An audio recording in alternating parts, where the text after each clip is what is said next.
इस वीडियो में बात करेंगे राजस्थान के प्रमुख लोक वाद्य। लोक वाद्य यंत्र कौन कौन से, कितने भागों में बांटा है और कहाँ कहाँ से प्रश्न आता है। तो बहुत ही महत्वपूर्ण ये वीडियो होने वाला है। राजस्थान में लोक संस्कृति की अभिव्यक्ति के लिए लोक वाद्यों की मदद ली जाती है। लोक संस्कृति जैसे कोई संगीत का आयोजन होता है, जैसे हम कोई संस्कृति का त्योहार मनाते हैं, तो हर प्रकार की संस्कृति में अपने लोक वाद्य यंत्र का बहुत महत्व माना जाता है। लोक वाद्य यंत्र को 4 भागों में बांटा गया है। तो पहला हो जाता है तत्व वाद्य यंत्र, सुशीर वाद्य यंत्र, अवनद वाद्य यंत्र और चौथा होता है घन वाद्य यंत्र। तो राजस्थान में प्रमुख रूप से लोक वाद्य यंत्र को कितने भागों में बांटा है? 4 भागों में। दोबारा देखिए, तत्व वाद्य यंत्र, सुशीर वाद्य यंत्र, अवनद वाद्य यंत्र या घन वाद्य यंत्र आपको याद होने चाहिए। सबसे पहले हम जिस पॉइंट की बात करेंगे उसका नाम है तत्व वाद्य यंत्र। क्या होता है तत्व वाद्य यंत्र? कौन कौन से इसमें वाद्य यंत्र आते हैं? तो प्रश्न बहुत आते हैं इसके, 2%, 3% हर परीक्षा में पूछ जाते हैं।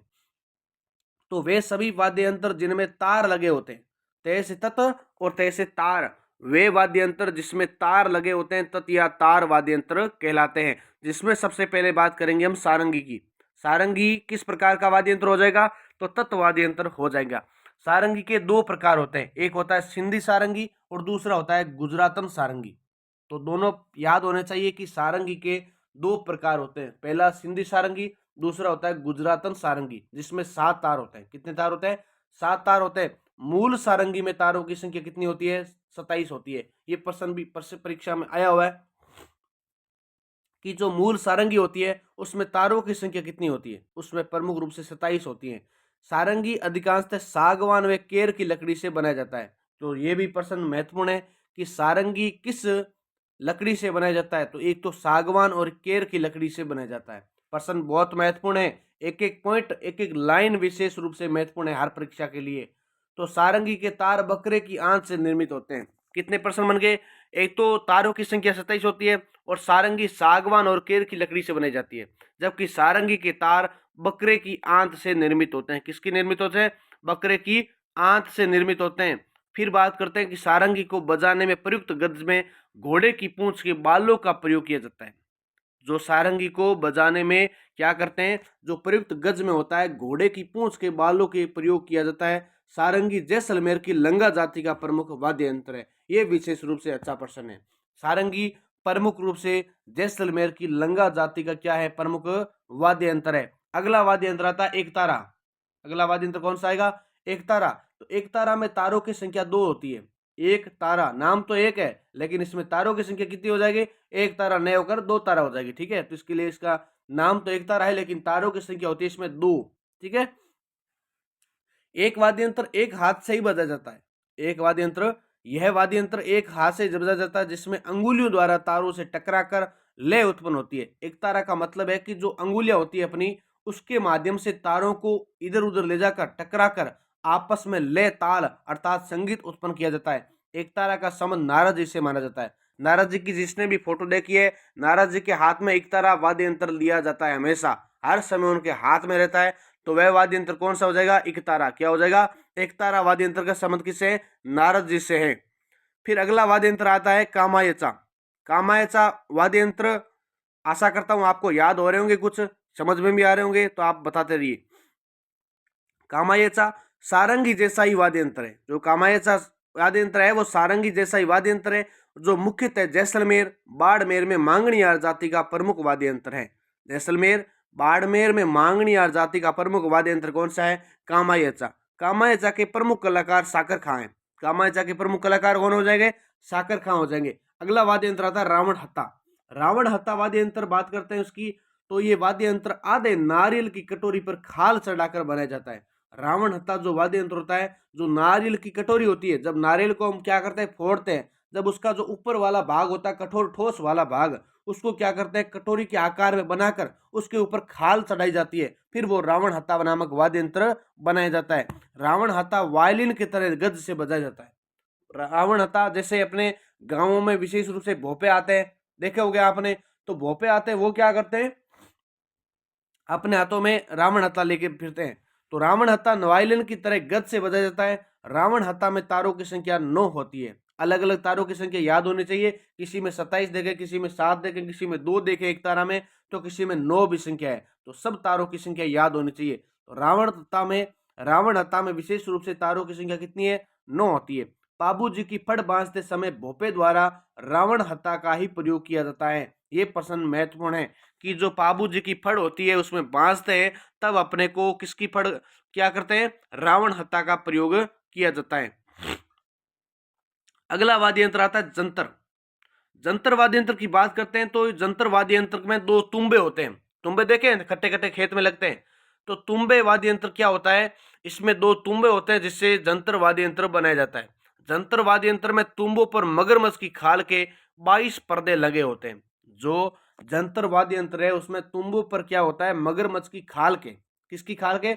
मगरमच्छ की। ये प्रश्न भी आपको दिमाग में कहीं ना कहीं उठ रहा होगा कि मगरमच्छ की खाल कैसे लेते हैं? तो मगरमच्छ की जिंदा की खाल नहीं लेते हैं, मगरमच्छ के मरने के बाद उसकी खाल काम आती है, क्योंकि वो बहुत ही मजबूत खाल होती है। मगरमच्छ की खाल के 22 पर्दे लगे होते हैं। बगड़ाउतों के जो गुर्जर होते हैं, भूपे देव नारायण जी की फड़ बांधते समय जंतर वाद्य यंत्र का प्रयोग करते हैं। 2 प्रश्न क्लियर हो गए।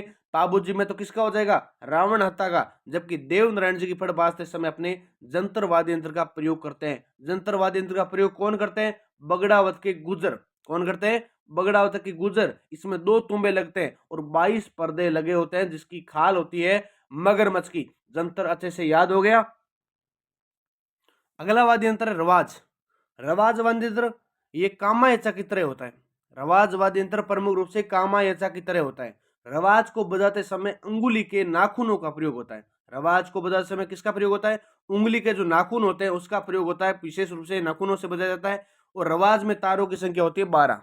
देखो तारों की संख्या सब में आ रही है क्योंकि ये वाद्य यंत्र किस प्रकार के हैं? तत्वाद्य यंत्र हैं। किस प्रकार के हैं? तत्वाद्य यंत्र है। अब तत्वाद्य यंत्र जिसमें होंगे, जिसमें क्या होंगे? तार होंगे। जिसमें क्या होंगे? तार होंगे। विशेष रूप से वो तारों से ही बने होते हैं। तो रवाज में कितने तार होते हैं? 12 तार होते हैं। अगला वाद्य यंत्र आता है तंबूरा। तंबूरा भी बोलते हैं, तंदूरा भी बोलते हैं, चौतारा भी बोलते हैं, निशान भी बोलते हैं।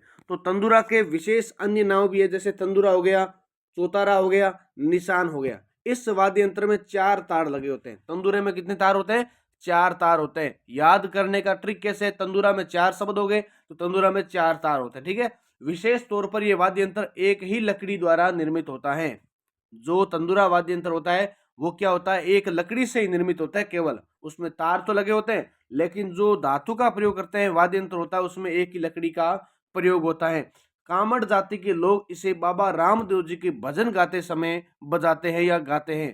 तो ये प्रश्न याद होना चाहिए कि कामड़ जाति के जो लोग होते हैं, कामड़िया पंथ है, 13 ताली नृत्य होते हैं उसमें, लेकिन इसे बाबा रामदेव जी के भजन गाते समय तंदूरा या तंबूरा वाद्य यंत्र का प्रयोग किया जाता है। नेक्स्ट वाद्य यंत्र आता है अपने भपंग।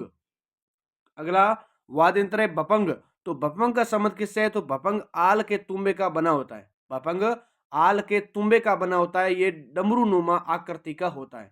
जो भपंग वाद्य यंत्र है वो आल के तुम्बे का बना होता है और ये डमरू नुमा आकृति का बना होता है, जिसमें एक तरफ ख्याल से अवनद करती है तथा दूसरी तरफ लकड़ी से एक डोरी बांध दी जाती है। अवनद मतलब क्या होता है? उसको रोक दिया जाता है, जबकि दूसरी तरफ लकड़ी से एक डोरी बांध दी जाती है। और भपंग मुख्यतः मेवात क्षेत्र का प्रमुख वाद्य यंत्र है। ये प्रश्न इस प्रकार आएगा कि भपंग निम्न में से किस क्षेत्र से संबंधित है? तो मेवात क्षेत्र से, क्योंकि प्रश्न नए बनने के चांस ज्यादा रहते हैं, जबकि आपको ऐसा कम पूछते हैं कि भपंग किस आकृति का बना होता है। यहाँ डमरू नुमा पूछ सकते हैं आपको, लेकिन विशेष रूप से ज्यादा प्रश्न यही बनते हैं कि भपंग का संबंध किस क्षेत्र से है या किस जाति से संबंध माना जाता है। ऐसे प्रश्न आने के चांस ज्यादा रहते हैं।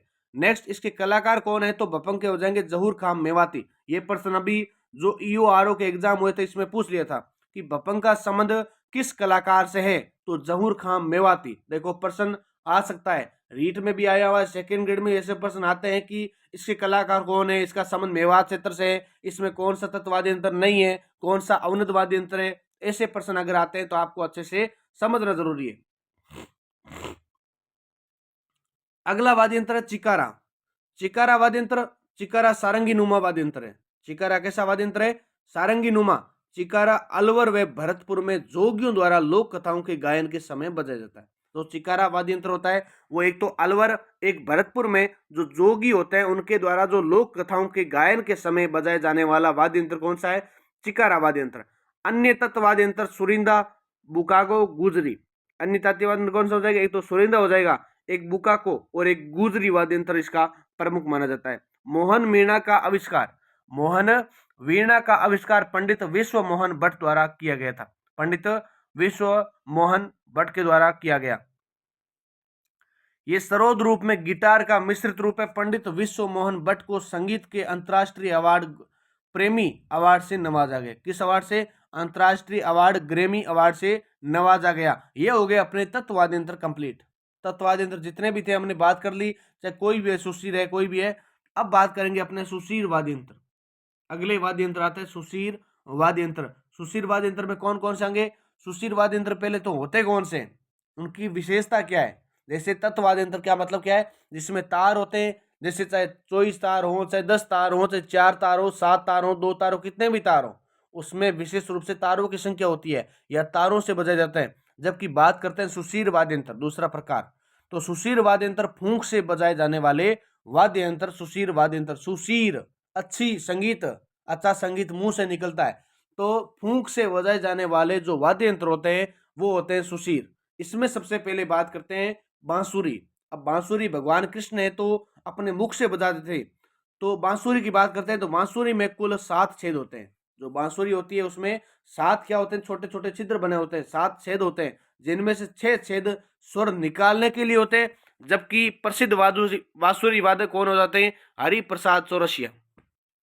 राजस्थान की बात हो रही है विशेष रूप से, तो बांसुरी के प्रमुख जननायक अर्थात उनका प्रयोग करने वाले भगवान कृष्ण हैं। अर्थात कौन है? भगवान कृष्ण। तो बांसुरी में कुल 7 छेद होते हैं, जिनमें से 6 छेद स्वर निकालने के लिए प्रयोग में लिए जाते हैं, जबकि एक जो छेद होता है वो क्या करते हैं? स्वर को देने के लिए। ठीक है, ऐसे याद कर लेना। अगला वाद्य यंत्र आता है अलगोजा। अलगोजा में याद करने वाली बात है कि ये वाद्य यंत्र 2 छोटी बांसुरियों का संयुक्त जोड़ा होता है। अलगोजा, बांसुरी तो एक होती है सीधी, मतलब लकड़ी नुमा होती है आकृति, जबकि अलगोजा में क्या होता है? 2 बांसुरियों को एक साथ जोड़ दिया जाता है, फिर मुंह मुंह में फूंक देने के लिए एक तरफ मुंह होता है और दोनों तरफ क्या होते हैं? अलग अलग मुंह निकाल देते हैं। तो ये वाद्य यंत्र 2 छोटी बांसुरियों का संयुक्त जोड़ा होता है, जिसमें 2 अलगोजा को मुंह में रखकर बजाया जाता है। 2 अलगोजा को मुंह में रखकर बजाया जाता है, जिसमें एक अलगोजा मधुर ध्वनि उत्पन्न करता है तथा दूसरा अलगोजा स्वर निकालता है। इसके प्रमुख कलाकार कौन है? तगाराम भील। ये प्रश्न आएगा आपके, याद कर लेना कि अलगोजा के प्रसिद्ध कलाकार कौन है? तगाराम भील। और ये किसका संयुक्त जोड़ा है? तो 2 छोटी बांसुरियों का अलगोजा ही कहलाता है जोड़ा। ठीक है, अगला वाद्य यंत्र आता है शहनाई। शहनाई सुशीर वाद्य यंत्र ही है, तो इसे नफीरी भी कहते हैं। शहनाई को क्या बोलते हैं? नफीरी भी कहा जाता है। शहनाई सुशीर वाद्य यंत्रों में सर्वश्रेष्ठ व सुरीला होता है। शहनाई हम देखते हैं कि विवाहों में, शादियों में शहनाई का प्रयोग करते हैं, और शहनाई क्या है? सर्वश्रेष्ठ सुरीला अच्छी ध्वनि वाला वाद्य यंत्र माना जाता है। शहनाई चिलम की आकृति की होती है। शहनाई देखी होगी आपने, तो जो चिलम की आकृति होती है, जो पीने वाली एक, उसकी आकृति का क्या होता है? शहनाई होती है, जिसमें 8 छेद होते हैं। बांसुरी में आपको 7 छेद बताए, जबकि शहनाई में कितने छेद होते हैं? 8 छेद होते हैं।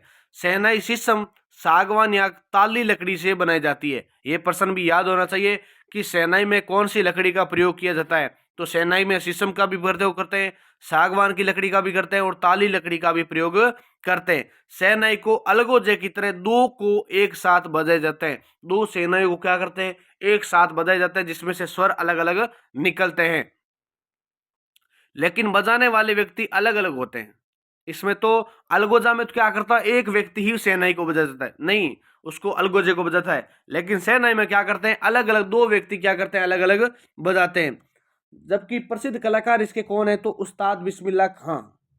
शहनाई के प्रसिद्ध कलाकार माने जाते हैं उस्ताद बिस्मिल्लाह खां, जो कि भारत के चांद मोहम्मद खां जयपुर के। भारत में बात करते हैं तो हो जाएंगे उस्ताद बिस्मिल्लाह खां, इसके शहनाई के। जबकि जयपुर में, राजस्थान में बात करते हैं तो हो जाएंगे चांद मोहम्मद खां। चांद मोहम्मद खां को राजस्थान का बिस्मिल्लाह कहा जाता है। ये प्रश्न याद कर लेना कि चांद मोहम्मद खां को राजस्थान का बिस्मिल्लाह कहते हैं, और इनका संबंध शहनाई वादक से, किससे? शहनाई वादक से। अगले वाद्य यंत्र की बात करते हैं सतारा। सतारा वाद्य यंत्र, सतारा अलगोजा, बांसुरी व शहनाई की संयुक्त विशेषताओं वाला वाद्य यंत्र है। जो सतारा वाद्य यंत्र है वो एक तो बांसुरी, अलगोजा, शहनाई की संयुक्त विशेषताओं का वाला वाद्य यंत्र है। अगली बात करते हैं बीन। क्या होती है बीन? पुंगी। बीन, इसे पुंगी भी कहते हैं। इसे मुख्यतः सपेरों द्वारा बजाया जाता है। जो बीन है, पुंगी है, इसको सपेरों द्वारा सांप को लेने के लिए, बुलाने के लिए क्या करते हैं लोग, बीन को बजा देते हैं या सपेरों के लिए पुंगी बजाते हैं। और पुंगी विशेषतः घिया के तुम्बे से बनी होती है। जो पुंगी वाद्य यंत्र होता है वो घिया का जो घिया पत्र है उसके तुम्बे से बनी होती है। पुंगी कालबेलिया जाति का प्रमुख वाद्य यंत्र है। कालबेलिया जो सपेरों की जाति कहलाती है उसके द्वारा ये क्या करते हैं, बीन का प्रयोग किया जाता है। अगला आता है मशक। ये मशक कई बार कंफ्यूज करता है। मशक सिक्के भी होते हैं और ये मौर्यकालीन और मशक वाद्य यंत्र ही है। तो मशक का विशेष ध्यान रखना है क्योंकि मशक से प्रश्न बहुत आते हैं। मशक चमड़े का बना हुआ वाद्य यंत्र है जिसमें मुंह से हवा भरी जाती है। मशक है चमड़े का बना होता है वाद्य यंत्र जिसमें मुंह से हवा भरी जाती है और बाद में कलाकार इसे कांख से दबाकर दबाते हैं। बाद में क्या करते हैं, कांख में दबाकर बजाता है। और मशक वाद्य यंत्र का प्रयोग भैरू जी के भोपे करते हैं। मशक वाद्य यंत्र का प्रयोग किसके भोपे करते हैं, भैरू जी के भोपे मशक वाद्य यंत्र का प्रयोग करते हैं। अगला वाद्य यंत्र आता है मोरचंग। मोरचंग वाद्य यंत्र, कितनी अच्छी क्लास चल रही है, देखो सारा एक टॉपिक के अंदर क्लियर हो रहा है और कम समय में आपको अच्छे से अच्छा याद हो रहा है। तीसरा टॉपिक चल रहा है अपना अच्छा, बहुत शानदार, लोक वाद्य यंत्र।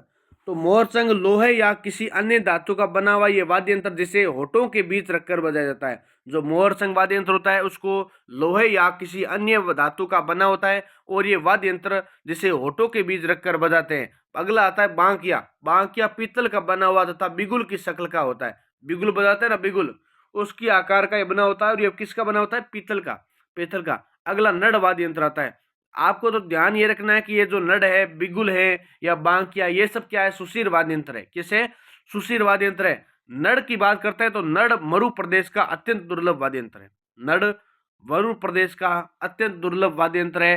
तो नड़ दुर्लभ कैसे है, इसको बात करते हैं कि नड़ वाद्य कगोर की 1 मीटर लंबी लकड़ी से बनाया जाता है। नड़ वाद्य यंत्र कगोर की 1 मीटर की लकड़ी, लंबी जो लकड़ी होती है उससे बनाया जाता है। भैरव का गुणगान करने वाले भोपे प्रमुख रूप से इसे बजाते हैं। तो नड़ का संबंध भैरव जी से हो जाएगा। और नड़ वाद्य को मुंह पर टेढ़ा रखकर, मुंह पर, नड़ वाद्य को क्या करते हैं, मुंह पर टेढ़ा रखकर बजाया जाता है। कर्णा भील इसके प्रमुख कलाकार है। ये प्रश्न भी परीक्षा में आया हुआ है, सेकंड ग्रेड में, रीट में, आरएस में, हर परीक्षाओं में से प्रश्न आते हैं कि कर्णा भील का संबंध किस नृत्य से है या किस वाद्य यंत्र से है। तो नड़ वाद्य यंत्र से। किससे हो जाएगा, नड़ वाद्य यंत्र। नड़ वाद्य का संबंध कर्णा भील से है। इसके प्रमुख कलाकार कर्णा भील है।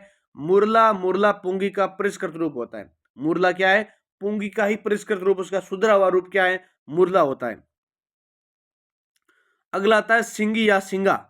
सिंगी या सिंगा पीतल का बना ये वाद्य यंत्र धनुष आकार का होता है जो अधिकांश साधु संन्यासियों के पास होता है। जो सिंगी वाद्य यंत्र होता है वो धनुष के आकार का होता है और अधिकांश साधु संन्यासियों के पास कौन सा होता है, सिंगी या सिंगाई लोक वाद्य होता है। अन्य वाद्य यंत्र बात करते हैं सुरनाई, तुरई, नागफणी, बरगू आदि इसके माने जाते हैं। फिर बात करते हैं, 2 प्रकार कंप्लीट होते हैं। तीसरा आता है अवनद वाद्य यंत्र। अवनद वाद्य यंत्र, अवनद वाद्य यंत्र इस श्रेणी के वाद्य यंत्र को चमड़े में मढ़े हुए वाद्य यंत्र कहते हैं। इस वाद्य यंत्र में कौन सा आते हैं, एक तो चमड़े से, अवनद का मतलब सीधे हो गया जिसमें चमड़े का प्रयोग होता है, और चमड़े से मढ़े हुए यानी ढके हुए वाद्य यंत्र होते हैं। इसमें ताल वाद्य यंत्र भी कहते हैं। इसको क्या बोलते हैं, जो अवनद वाद्य यंत्र है उसको ताल वाद्य यंत्र भी कहते हैं। जिसमें सबसे पहले आता है पखावज, इसे मर्दंग भी कहते हैं। पखावज, इसे मर्दंग भी कहा जाता है। क्या बोलते हैं इसको, मर्दंग भी कहा जाता है। तो मृदंग ढोल की आकृति का वाद्य यंत्र होता है। मृदंग कैसा होता है, जो ढोल होता है उसकी आकृति का ये वाद्य यंत्र होता है जो कि सुपारी या वट वृक्ष की लकड़ियों को खोखला करके बनाया जाता है। जो मृदंग है वो सुपारी होगी या वट वृक्ष होता है उसकी लकड़ी को खोखला करके या थोथा करके उसको बनाया जाता है। इसके प्रसिद्ध कलाकार कौन है, पंडित पुरुषोत्तम दास, मंगलाराम भील। कौन होते हैं, पंडित पुरुषोत्तम दास हो गए और एक होते हैं मंगलाराम, जिसके मृदंग के प्रसिद्ध कलाकार है। अगला वाद्य यंत्र है मांदल। मांदल में बात करते हैं, मृदंग की आकृति का ये वाद्य यंत्र लकड़ी के स्थान पर मिट्टी का बना होता है। मांदल वाद्य यंत्र में से मांदल में से मिट्टी का बना होता है और मृदंग की आकृति का होता है। तो मृदंग की आकृति का ये होता है, लेकिन ये लकड़ी के स्थान पर किसका प्रयोग होता है, इसमें मिट्टी का बना होता है। मांदल मुख्यतः मोलेला गांव में बनाया जाता है। जो मोलेला गांव है वहां पर इस मांदल का प्रमुख रूप से बनाने का काम किया जाता है। अगला नगाड़ा। नगाड़ा एक बड़ी कुंडी पर भैंस की खाल मढ़कर बनाया जाता है। देखो कितना अच्छा पॉइंट आ गया आपके लिए कि नगाड़ा एक बड़ी कुंडी पर भैंस की जो खाल होती है उस पर मढ़कर मढ़कर मतलब ऊपर लगाकर उसको फिर नगाड़े को बनाया जाता है। नगाड़ा मुख्यतः नौटंकी, रामलीला, युद्ध आदि में बजाए जाने वाला वाद्य यंत्र है। नगाड़े का प्रयोग कब करते हैं? एक तो नौटंकी करने में, एक रामलीला के मैदान में, और एक युद्ध में किसका प्रयोग करते हैं? नगाड़े का प्रयोग करते हैं। जिसके प्रसिद्ध कलाकार कौन है? रामकिशन सोलंकी। रामकिशन सोलंकी नगाड़े के प्रसिद्ध कलाकार माने जाते हैं। अगले आते हैं नौबत। नौबत वो लोक वाद्य यंत्र। तो नौबत नगाड़े की आकृति का होता है। इसकी आवाज अत्यंत गंभीर होती है। नगाड़े की आवाज क्या होती है? अत्यंत गंभीर होती है, गहराई ऊंची होती है। नौबत का प्रयोग मंदिर या महलों के मुख्य द्वार पर किया जाता है। नौबत का प्रयोग कहां पर कहते हैं? एक तो मंदिर या महलों के जो मुख्य द्वार होते हैं वहां पर नौबत का प्रयोग होता है। चंग या डब। चंग या डब। तो चंग लकड़ी के गोल घेरे पर बकरे की खाल मढ़कर बनाया जाने वाला वाद्य यंत्र है चंग, या उसको डब भी कहते हैं। अगला आता है खंजरी। खंजरी होती है जो कि आम की लकड़ी का बना वाद्य यंत्र है और डब का लघु रूप। डब जो वाद्य यंत्र है उसका छोटा रूप है खंजरी। क्या है? खंजरी। माठ। बाबू जी के पवाड़े गाते समय माठ वाद्य यंत्र का प्रयोग किया जाता है। जो माठ वाद्य यंत्र है उसका जो बाबू जी की पवाड़े गाते हैं, जब गीत गाते हैं उस समय माठ वाद्य यंत्र का प्रयोग किया जाता है। अगला वाद्य यंत्र था ढाक। ढाक बड़ा डमरू होता है। और अन्य अवरोध वाद्य यंत्र की बात करते हैं तो धौंसा, ताशा, दमामा, कुंडी आदि अन्य वाद्य यंत्र किसमें आते हैं? ये अवनद वाद्य यंत्र आते हैं। अवनद वाद्य यंत्र को ताल वाद्य यंत्र भी कहते हैं। अगले वाद्य यंत्र आते हैं घन वाद्य यंत्र। अब घन वाद्य यंत्र कौन से होते हैं? तो एक एक की बात करेंगे। जिन वाद्य यंत्रों में चोट या आघात से स्वर उत्पन्न होते हैं। चोट, उनको पीटने से, मारने से, आघात यानी उनको कुछ लकड़ी से या हाथ से कुछ करने से क्या होते हैं? स्वर उत्पन्न होते हैं। जैसे ढोल हो गया, मंजीरा हो गया, थाली वाद्य यंत्र हो गया, ये सब किस में आते हैं? घन वाद्य यंत्र में आते हैं। और वे घन वाद्य यंत्र कहलाते हैं। ये धातु निर्मित वाद्य यंत्र होते हैं। दोबारा देख लीजिए, घन वाद्य यंत्र कौन से होते हैं? जिन वाद्यों में चोट या आघात से, यानी जो उसको पीटने से, हाथ से, जैसे ढोल बजाते हैं अपने तब निकलता है, या जो मंजीरा हो गया, या और कोई भी वाद्य यंत्र है जिनको प्रमुख रूप से आघात करने से स्वर निकलता है, वे होते हैं घन वाद्य यंत्र। इसमें सबसे पहले बात करेंगे अपने मंजीरा की। मंजीरा ये पीतल और कांसे का गोलाकार वाद्य होता है। मंजीरा पीतल और कांसे का लगा गोलाकार वाद्य यंत्र होता है। इसके मध्य भाग में छेद करके दो मंजीरे को रस्सी से बांध कर दिया जाता है। जो मंजीरा होता है उसके मध्य भाग में क्या करते हैं? छेद करके दो मंजीरों को साथ में बांध दिया जाता है। तेरह ताली नृत्य में, ये भजन कीर्तन में मंजीरे बहुत आयत से देखे होंगे आपने। गोल गोल होते हैं जो चक्कर टाइप के होंगे, तो वह मंजीरा होते हैं। जैसे अपने सत्संग करते हैं या अपने मंदिरों में रामदेव जी के भजन गाते हैं, तब क्या करते हैं? एक लोग देखते हैं दो कड़ियों को साथ में जोड़ देते हैं, फिर उनको आपस में निकालते हैं तो स्वर उत्पन्न होता है, वह होता है मंजीरा। कौन सा होता है? मंजीरा। अगला होता है बहुत जांज। जांज की बात करते हैं तो ये मंजीरे का बड़ा रूप होता है। जांज मंजीरा होता है छोटा छोटा जिसको हाथ में ले सकते हैं, लेकिन इसका जो बड़ा रूप होता है वो होता है जांज। मंजीरे का बड़ा रूप जांज होता है। इसका व्यास लगभग 1 फुट होता है। शेखावटी क्षेत्र में कच्छी घोड़ी नृत्य में इसका प्रयोग किया जाता है। जो जांज लोकवाद्य है इसका प्रयोग कब करते हैं? शेखावटी क्षेत्र में जब कच्छी घोड़ी नृत्य किया जाता है उस समय इसका प्रयोग किया जाता है। अगला वाद्य यंत्र आता है खड़ताल। खड़ताल वाद्य यंत्र में अपने को क्या याद करना है कि खड़ताल या करताल भी बोलते हैं इसको। इस वाद्य यंत्र में दो लकड़ी के टुकड़ों के मध्य में पीतल की छोटी छोटी गोल तस्तरियां लगी रहती है। क्या करते हैं कि जो टुकड़ों के मध्य में पीतल की छोटी छोटी गोल तस्तरियां लगी होती है, जो लकड़ी के टुकड़ों को परस्पर टकराने से बचती है। जो लकड़ी के टुकड़ों को परस्पर टकराने से बचती है। और अगला नृत्य आता है थाली नृत्य। थाली नृत्य में आपको यही याद रखना है कि ये कांसे की बनी होती है। अब थाली कहाँ की बनी होती है? कांसे की। इससे प्राय कालबेलिया, भील एवं बायती बजाते हैं। जो एक तो कालबेलिया लोग हो गए, एक भील हो गए, बायती बजाते हैं। इसका प्रयोग मुख्यतः सरी नृत्य में किया जाता है। जो थाली वाद्य यंत्र है उसका प्रयोग किस नृत्य में किया जाता है? तो सरी नृत्य में। वाद्य यंत्र थाली है लेकिन नृत्य कौन सा हो जाएगा? सरी नृत्य। कौन सी जाति के द्वारा? कालबेलिया, भील और बाहेती। कालबेलिया, भील और बाहेती के इसका प्रयोग किया जाता है। अगला वाद्य यंत्र आता है घंटा, घड़ियाल। घंटा ये पीतल या अन्य धातु का गोलाकार वाद्य है जिसका प्रयोग मंदिरों में करते हैं। अब देखा होगा आपने, मंदिर में जाओगे आप तब तो गेट के पास में टंगा दी जाता है, ये घंटा होता है। इसी का छोटा रूप घंटी होता है। जिसको मंदिरों में हम आरती के समय प्रयोग करते हैं वो तो होती है घंटी। जबकि जो बड़ा वाला होता है पीतल का बना होता धातु का गोलाकार, उसको क्या करते हैं हम टकराते हैं ना हाथ से, तब उसमें क्या निकलती है, आवाज निकलती है, स्वर निकलता है, तो वो होता है घंटा, जिसको घड़ियाल भी कहते हैं। और जबकि इसका छोटा रूप होता है हाथ से बजाते हैं, उसको बोलते हैं घंटी। अगला वाद्य यंत्र था चिमटा। इसे बाएं हाथ में पकड़कर दाएं हाथ की अंगुलियों से भजन कीर्तन के किया जाता है। जो साधु सन्यासी लोग होते हैं अपने हाथों में रखते हैं, उसको हाथों से बजाते हैं, वो होता है चिमटा। कौन सा होता है? चिमटा। अगला वाद्य यंत्र आता है भरनी। भरनी वाद्य यंत्र इसे अलवर भरतपुर क्षेत्र में सर्प के काटे हुए का लोक देवताओं के इलाज यहाँ करते समय बजाया जाता है। भरनी वाद्य यंत्र का प्रयोग कहाँ करते हैं? एक तो अलवर में और एक भरतपुर के क्षेत्र में। सर्प के जब काटे हुए लोक देवताओं के यहाँ इलाज किया जाता है, उस समय भरनी लोक वाद्य का प्रयोग किया जाता है। अगला वाद्य यंत्र था झालर। मंदिरों में सुबह शाम आरती के समय लकड़ी के डंडों से बजाई जाने वाली कांसे या तांबे की गोल तस्तरी झालर कहलाती है। आजकल क्या होता है, इसका विलुप्त हो गया है, क्योंकि आजकल लोग तकनीक की तरफ चल सके हैं। क्योंकि इस चीज को न बजाने से क्या करते हैं, सीधे रेडियम की रेडीमेड की तरफ आते हैं और रिकॉर्डिंग के माध्यम से बजा लेते हैं। जबकि आज से 15-20 साल पहले इसका प्रयोग ज्यादा होता है झालर का, लेकिन कुछ स्थानों पर इसके आज भी प्रयोग देखने को मिलते हैं। तो झालर क्या होता है, मंदिरों में क्या होता है, सुबह शाम आरती के समय और लकड़ी के डंडों से बजाए जाने वाला एक कांसे या तांबे की गोल तस्तरी नुमा जो होती है आकृति, उसको बोलते हैं अपने झालर। क्या बोलते हैं? झालर। अगले आते हैं गरसियों के लेजिम। गरसियों के लेजिम तो बांस से निर्मित इस वाद्य को गरस या लोक वाद्य के साथ या लोक नृत्य के साथ प्रयोग करते हैं। अगला घुरलियो। ये नए कुछ वाद्य यंत्र है, 2-3 आपको याद करने हैं, बस से देख लेने कि आपको अगर परीक्षा में प्रश्न आए तो गलत नहीं हो।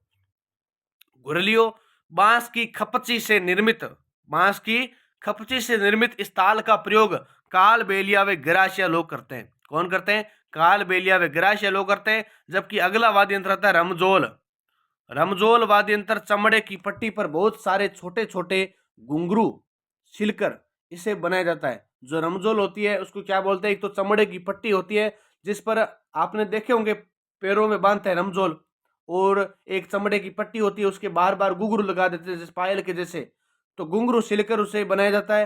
होली के जब गैर नृत्य किया जाता है या भीलों के जो चंद्राकार नृत्य में इसका प्रयोग विशेष रूप से किया जाता है। तो रमजोल का याद कर लेना कि पैरों में क्या करते हैं, कुछ लोग देखते होंगे जो डांस करने वाले लोग होते हैं या नृत्य करने वाले लोग होते हैं उसको पहनते हैं घुंघरू वाले, चमड़े की आकृति से बनते हैं, क्योंकि चमड़े पर उसके जो घुंघरू मर दिए जाते हैं, फिर उसको खेलते हैं या प्रयोग करते हैं। ठीक है, तो ये हो गए दोस्तों अपने सारे लोक वाद्य यंत्र। इससे बाहर एक भी प्रश्न नहीं जाता है, क्योंकि बहुत अच्छे तरीके से आपको कम टाइम में करीबन 25 से 30 मिनट के बीच में सारा टॉपिक क्लियर करवा दिया। तो आपके लिए तीसरा टॉपिक कंप्लीट हो गया। दूसरा टॉपिक हमने देखा था लोक नाट्य, उससे पहले लोक नृत्य, और तीसरा हो गया लोक वाद्य। इसी प्रकार से अपने सारा लोक संस्कृति कला संस्कृति कंप्लीट हो जाएगा। और आप देखते रहिए और चैनल को सब्सक्राइब और इस वीडियो को लाइक जरूर करें। जय हिंद, जय भारत।